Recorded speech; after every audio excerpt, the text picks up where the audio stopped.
Hello, everybody. Welcome to KFC SuperCoach TV for another week, heading into round 21, if you can believe it, which is the first week of KFC SuperCoach finals for most head-to-head leagues. We'll kick off this week with a traditional 4-week finals format. So that means some people are playing in elimination finals. Some people are playing in a qualifying final, trying to get a week off. So there is still plenty at stake. Now, anyone who's followed me on socials will know last week I went down to 0 trades. I think the Phantom who has joined me today is also at 0 trades. So if anybody has trades, please let us know. We can live through you guys. Send your questions and we'll try and help out where we can. And think of any other little tricks and loopholes and captains and things like that we can try and use to get an edge this week. But Phantom, how's your SuperCoach team tracking? I know it's been a bit of a rough year, but have you made finals at least? No, I was just going to add to your opening spiel there. Since some of us are playing in the Consolation 8 finals series in one of my big leagues here in the advertiser building, didn't quite make it. Made a bit of a late charge, couldn't quite get there. So it's been a year. My team's been scoring okay, as we mentioned on the show in the past couple of weeks. Rory Atkins, Marcus Windhager, those sort of types have been pretty good cover, allow me to deal with the few injuries that have popped up in the past month, but just can't make up any ground. Not falling back a heap anymore, which is a positive, I guess, but just can't get any ground, which it's not just where I am either. We're hearing a lot of KFC SuperCoaches. It's very even competitions and very good, probably maybe even a bigger pool of really good KFC SuperCoaches playing this year. It's making it harder to move up anywhere in the top 10, 15K.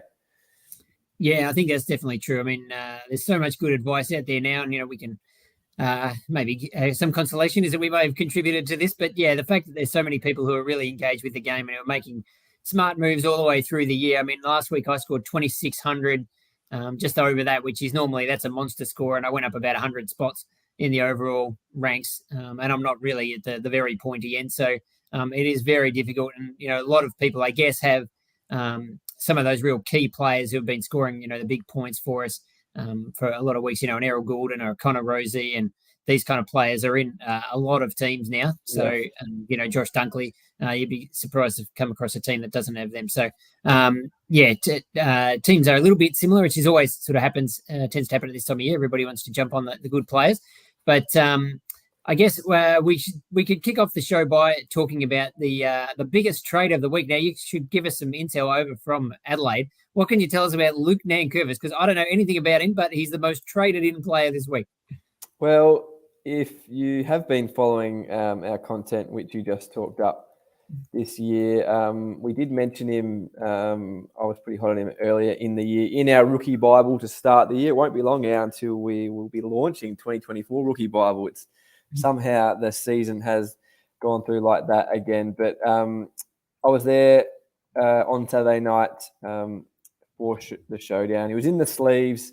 Our friend Leckdog would have been pretty happy seeing Luke Nankervis in the sleeves. But playing a nice little role, got used on the switch a number of times for the Crows. Got clean hands, a nice left foot kick as well. And Matthew Nicks was pretty wrapped with him on debut as well, despite the loss for the Crows. And he got a lot of early footy in the showdown. He averaged 19 touches. Back-to-back KFC SuperCoach tons in the sample last season. Then another good preseason under his belt. But obviously the Crows have a lot of similar types, I guess, ball winners like that in the side. So it's good to see him push through. 123K is an absolute lock to stay there. I wouldn't say an absolute lock. Crows fans will probably riot if they drop another kid. But again, if they win again this week and next week, then finals are really on the agenda, and then they might assess how he's going. But as a downgrade option this week, I do like it. So I was a bit surprised when I saw a 123K player as the most traded in player. And just before we came on here, I filtered through, top 5%, top 1%, and he's number one for all of those.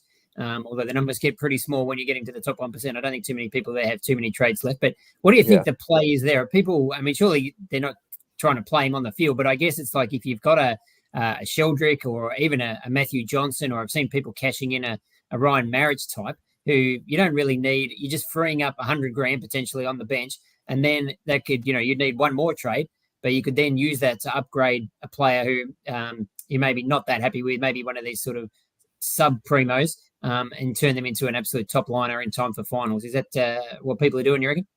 I think so. Sub Mills, sub primo. He's probably talking about Callum Mills. I had someone come across my desk earlier this morning and mention this exact move and talk about Luke Nankervis and should I just trade him in this week to give me some cash going forward? It's got 3 or 4 trades left. Will we play a body on the bench if needed? And I said, you're only going to do that move if you can then make another one. Like you mentioned, upgrade Callum Mills or someone slightly underperforming. I don't think you just make the Luke Nankervis move to prepare yourself. Obviously, people are still in different situations with some trades out there with finals appearances, different finals, double chance, and all that. But yeah, I think if you're doing Nankervis this week, you're hopefully using that money to go bang straight away because we're not just downgrading to rookies for cover anymore. Yeah, 100%. Now, Land's got a question here sort of along this similar line. So if you had a little bit of money and you could, you're playing a Weddle on your field who's been pretty good, but, you want someone a bit more reliable. And I saw one of the most traded out players is Seamus Mitchell this week too, after he's been fantastic, but got subbed out last week. So you really don't want these guys on your field at this stage of the year. So if you could, and, they've made plenty of money. So if you had a bit of cash, maybe from a Nankervis type trade, who would you be looking to upgrade Weddle from? It seems like Leanne here probably doesn't have a heap of money because she's doesn't mention the top scoring defenders, but is there someone who's a little bit underpriced that you could grab just for the last month? He's gone a bit under the radar, my man, Nick Newman. Obviously, it was all the rage a couple of years ago. He's been pretty good this season, and the Blues play the Saints this weekend at Marvel Stadium. We know the Saints, given the high-pressure forward-half game that they play under Ross, it forces the opposition teams to share the ball around a lot. We've seen that with the big names in defence this season. Nick Newman scored 121 against the Saints back in round 6. And then the Blues finish off the home and away season with the Giants and the Suns. He scored 132 against the Giants earlier in the year and 121 again against the Suns a few weeks back. So some good numbers there for Nick Newman. I like him definitely over Angus Brayshaw, I think. And again, like we've discussed on the show recently, this stage of the year, you are looking for different types, some pod types. I spoke about Lockie Whitfield last week, who went bang again on the week, 137 KFC SuperCoach points. He's only in 2% of teams still. So that sort of move last week would have given you a big jump. And Nick Newman this week against the Saints, who we know can see a lot, could be the way to go. 112 KFC SuperCoach points in the past 3 rounds, ranked 8 overall. So I don't mind it. Yeah, no, I don't mind that at all either. And I think like Brayshaw, he's been getting a bit more midfield time with Clayton Oliver out, and he may come back at some stage. Who knows? I think they've talked about maybe next week. So that could be a slight issue. And I think he's just if you want someone to just score you 95 points every week, he's great. But yeah, at this stage of the year, if Newman's the kind of guy who could score 140 if he has a really good game. He's got that in him. So I don't mind that. But then, yeah, Whitfield's form, like very hard. He's your classic KFC SuperCoach burn man. He's hurt us plenty of times in the past, but 115, 133, 137 in his past 3, a couple of 80s and 90s before that. So he's in pretty good form, and the Giants are absolutely flying. So that's the key, I think. Yeah. Giants are flying when it's all going his way in the Giants' way. Lockie Whitfield is a great KFC SuperCoach scorer, and it is all going their way. He's playing well. Obviously, they work with each other as well. When he's going well, the Giants are going well. The Giants are going well, he's going well, if that makes sense. So it's all coming together for him. I forgot about one, though. Yeah, we have to mention this guy. 417K, 106 in the past 3 rounds. He's gone 112, 99, 107. Absolute attacking weapon that is Rory Atkins from the Gold Coast Suns. Who would have thought after looking back, we all jumped on after the 102 in against the Lions when he got back into the team. And then I think he was sub or scored 28 in a couple of weeks after up in Cairns, and then was dropped and all went to water. But he's bounced back, and I guess he probably underlines just what Stephen King's doing a bit up there, or how the Suns are feeling without Drew. A bit more freedom, a bit more attacking license, a bit more relaxed going out there, and you can see it in someone like Rory Atkins, the way he's running, working to get the footy, and using it going forward takes kick-ins as well. So, we joke about Rory Atkins, but again, 417K, if you need a little money maker, could be the one. But Nick Newman, Lockie Whitfield, I'm all for those moves. Nice pods, and you need those in your KFC SuperCoach finals. Yeah, I've started to hear a few people talk about lessons for the year. What did we learn? What could we take into next season? And I'm sure we'll be doing plenty of that when we get closer to the end. But that is one thing this year that, every year is different. But this year's really been the year where the value has been picking up those guys around the 200K mark, even if it's a rookie who's played a game or two and they're rocketing up in price, or someone who's been the sub and lost some money, and you can get them that cheap. So Rory Atkins been a great pick. Bailey Humphrey, these sort of guys, Sheldrick before he got injured have been, and even Windhager was averaging about 30 for 6 weeks, and then fell out of the team, and then he came back in and got a good role, and his price had come right down. So I think that's something we can definitely take. And maybe that's the sub rule can be painful for us in KFC SuperCoach when your player gets subbed off, obviously, but it can actually work to our favour in some way. So these are the things to look for. Now, what do you think? I mean, Callum Mills is one of your boys from way back, but what's the deal with what Horse is doing with him? Is he sore or something, or is it's just the same old issue that wherever Horse needs him on the field, he sticks him, and that might not be exactly what we want for KFC SuperCoach? Yeah, I think we buy Callum Mills at a cheap price a few weeks back.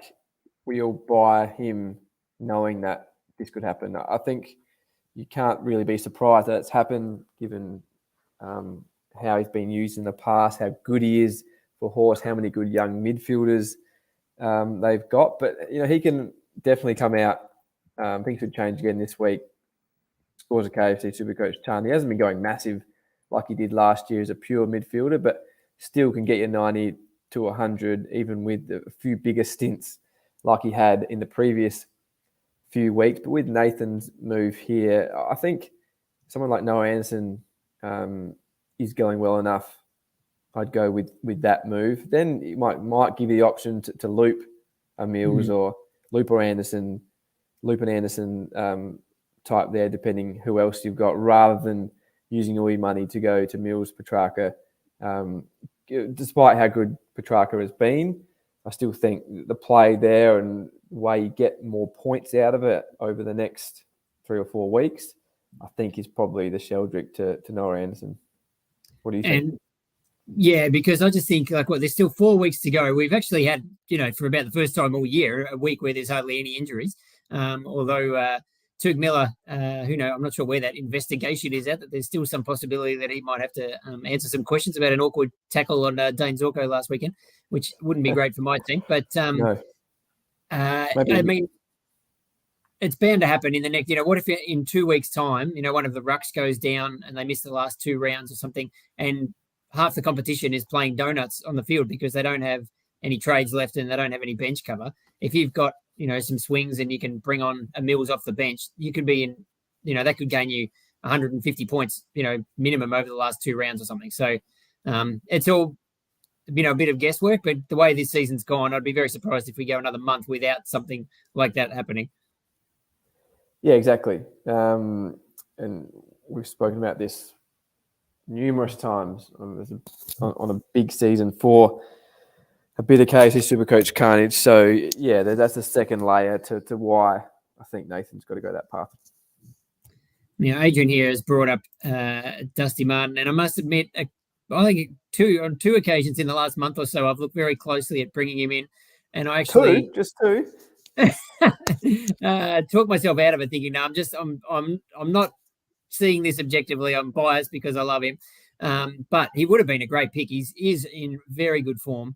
I think he kicked 2 or 3 goals last week, and again, every week he seems to hit the post. Last week he had a goal sort of overturned on review that was touched right on the line. So 1 week he's going to kick 5 or something in the next few weeks, I reckon. So bit of DPP, still not that expensive. Yeah, I think you could definitely go Dusty. He's finishing the year in really, really good form. Now, this is a big question for the week, Clinton. Now, you would need a lot of money because this is unbelievable that 2 or 3 weeks ago, Max Gorn was about $513,000, I think. And now he's $680,000 on the back of some, insane scoring. His 3-round average is about 160. Could you pull out all the stops if you had some trades and just try and bring him in? Because he's only in about 8% of teams, I think, and just really set your team apart for the KFC SuperCoach finals. Was that 513K about when Dan Batten traded him out? I Yeah, think probably. if you are listening, Dan, I'm sure you probably weren't the only one who traded him out before Brodie Grundy was dropped. It was sort of, despite it not working, it was still hard to see this happening, as much as we look at it now and think, it was obvious the way the D's are playing. We didn't think it was going to happen. So can't beat yourself up too much, even though Dan's beating himself up on the group chat every Max Gawn contested intercept mark on the weekend. But if you've got the money, if you can do it, if you're in a sudden death KFC SuperCoach final and you just play for your leagues, then these are the moves you've got to make, because there might be no next week to use your money on or use that trade for injury if you just play for league. So Gawn as captain, the eradicator from the Phantoms there, had Gawn captain last week, had Gawn VC a couple of weeks ago when he scored 215. So that's given him a massive jump in the overall rankings and a massive jump on those weeks of the rest of the competition. So it is a good way, if you can afford it, Clinton, if you need to win a league final or just make a late jump up the rankings, which, as we said, is hard to do at this point of the year. Max Gawn is someone that can help you. Yeah, and there's some numbers from Fantasy Freako this week that he plays at Blundstone Arena this week. Gawn's last 3 games at Blundstone, 172, 111, and 212. Yeah, so, remember that showdown with Goldie a few years back. Stuff like KFC SuperCoach legend. So, Clinton, if you can do it, well, I'd love to bring him in. It's a bit easier watching Max Gawn do what he did, given he's so low owned and people are running out of trades. It's not hurting us all so much. But again, that's what makes owning him in this sort of environment late in the year. The low ownership makes it more enjoyable. So it'd be a good way to finish the year, I think. Yeah, 100%. And it'll be very interesting to see what the Demons do, what happens in the postseason, and what we do with our rucks next year. I mean, Gawn's 33 or something, but if they move Brodie Grundy on, talk about, and he's the solo ruck again at Melbourne, he's going to be very hard to overlook as your R1 in KFC SuperCoach. And then I guess if Grundy's playing for Port Adelaide or something, you could nearly pick the two of them again. So plenty of water to go under the bridge before then. But yeah, some interesting possibilities. I think the big other talking point for the week, and it's going to be like this for the last few weeks with limited trades around, and especially if we don't have too many injuries and things happening, and that is what to do with our captains. And there are some really good options this week again, starting on Friday night. It's Friday night, the footy is on, and your KFC Friday night feast is on its way.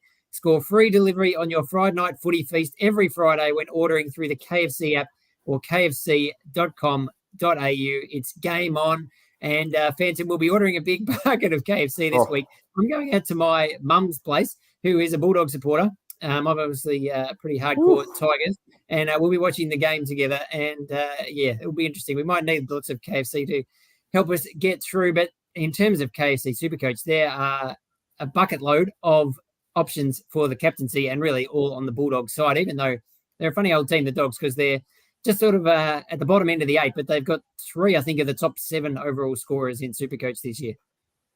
Yeah, that was a zinger, a very good one from you. Yeah, Tim English, didn't have him in my VC or C combo last week. 163 KFC SuperCoach points for him. It's hard not to VC him on Friday night. It'd be difficult to overlook him. Obviously, you spoke about Marcus Bontempelli as well. If you've got him, it's always a good thing to do. Get it out of the way early, your VC, especially with guys with such high ceiling. That's what we go for when looking for your VC options. So it will be Tim English for me. Captain makes it a little bit more. There's some good options, but I guess it's narrowing down who you actually go for. The Crows are at home against the Suns. And now we speak about big games with Jordan Dawson, must win. They have to win again. So Dawson or Laird against the Suns. First game on Saturday afternoon could work as well. Lachie Neale against the Dockers over there at Optus Stadium. Now, we know Lachie Neale, like he showed last week, sometimes doesn't cope very well with attention. 124 points against the Dockers in round 7 this season. A couple of games ago as well, in the history against Fremantle, 171 he scored. So it all depends maybe what happens if any attention. There's been some news on that front, hasn't there? Didn't Justin Longmuir float another one of your boys trying to give him some new, I don't know, what's the thinking behind that? Do you think Hayden Young is the man to do a Touk Miller on Lockie? Hopefully not literally do a Touk Miller, but what happened last week, I think it is a weird one. Maybe horse. I'm just thinking about coaches who ruined my SuperCoach team. I just automatically said horse. Justin Longmuir maybe introducing Hayden Young, a way to get him into the midfield mix. But when you're so good in the attacking game, if you've got so many weapons, you can't hide them in that role, Justin. So it's a bit of a weird one. I don't think he is the man. Nick Dacos, MCG against the Hawks Saturday afternoon. The Port one's an interesting one. Port Geelong down there. Tom Stewart, can he score well again? Another game at home. Port, is it going to be hard for them, or does Zach Butters stand up again? He was Port's best by a mile in the showdown, so they had 134 KFC SuperCoach points. It's been a big week for them. They need to win to sort of get back on track. But I would have said going down there is hard, but Freo went down there and won last week, so maybe it's not as hard as it once was, which might bring someone like a Butters or Rosie in a must-win game back into it. What do you think?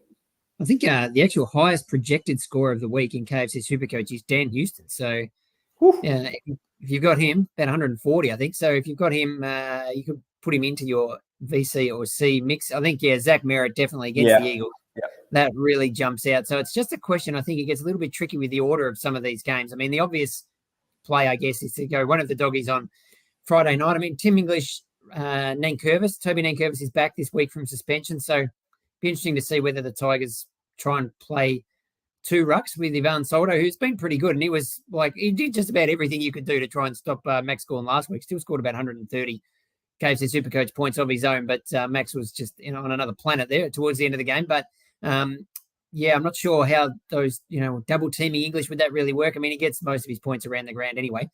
So I don't see either of those two guys really slowing him down. But then, I mean, Tom Liberatore is the other guy I brought in last week, and he's averaging, I think, 136 in his last 3 games. So there's another consideration. But then, the backup captain could potentially be Zach Merritt in the first game on the Saturday. But then, I mean, how big do you think Zach Merritt can go? We know the Eagles had a win last week. Will they be, a bit flat maybe after that, coming over, playing at Marvel Stadium?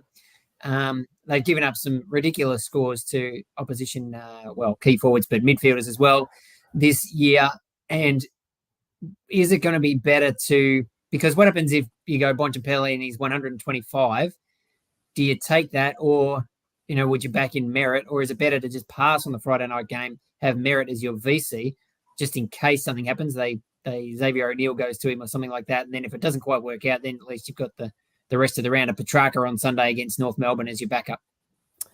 We scored 110 KFC SuperCoach points over there in Perth earlier in the season. I think O'Neill gave him a bit of attention. That does make sense to safeguard a bit, but then, you risk missing out on what happens on Friday night. And yes, there may be some factors that could suggest it might not be, but we've said that about Tim English before this season. Looked at reasons why he might not fire against certain matchups, but sort of keeps proving us wrong. So I think you can be confident that Merritt goes okay at the very minimum to use him as your fullback C. Yeah, good. I talked about rucks for next year. I didn't even mention Tim English, which is crazy because there's no way I'm not starting him again. Like, after not doing it this year, and I haven't been able to get him all year. It's really, I feel like I'm playing in a different competition to everybody who's got Tim English. He just pumps out 140s, 160s, on a weekly basis. So he's had an unbelievable season. So yes, he would definitely be right at the top of the options for rucks next year. But we'll worry about that in a little bit. Good luck, everybody, this weekend, especially if you're playing in a knockout final. Fans, I hope there's no relegation or anything in that. Oh, I haven't been that bad. I've escaped relegation. That's good. Good news. All right. Thanks for joining us. Thanks, everybody, for tuning in. Plenty of good content on the website. Actually, go to Code Sports. So I'll give them a big plug. Oh, you can get all your SuperCoach content over at Code. But there's a special Code exclusive today where we've got from Champion Data the time in position percentages for about, I think I ended up with a list of about 38 players to give us an idea of who might be DPPs going into next year. So, you look at someone like Stephen Cornelio, who's mid-forward, but he's played 95% midfield. So there's absolutely no way he's going to be a DPP next year. And that's going to be the case for a lot of those guys, Josh Dunkley, Taranto, Rosie, all been playing mostly in the midfield. But there are some interesting ones that might get DPP. So, yeah, if you that's been a really interesting aspect of the game that we can update that during the year. And this is sort of looking ahead to what might happen next year. But yeah, there's some really fascinating numbers there and some that will still play out over the last few rounds. Someone like Christian Petrarca has been playing more forward. So it would be great. Goody, if you're listening, just play him in the goal square this week, although it might affect his score. But yeah, if some bulk forward minutes between now and the rest of the year, we can pick him as a forward next year. That'd be fantastic. And a couple of other quick announcements. That SuperCoach event on Friday, August the 18th at Crown. There'll be lots more details coming out about that very soon, but pencil that into your diaries. It'd be great to see everybody there before the Collingwood-Brisbane game, I think it is, going into prelim final week in KFC SuperCoach. And keep an eye out next week. There'll be a very big SuperCoach announcement, which I can't really give any details about now, but there's going to be some big news coming in the world of SuperCoach. So there's always stuff happening. So good luck, everybody, this week, and we'll talk to you again soon.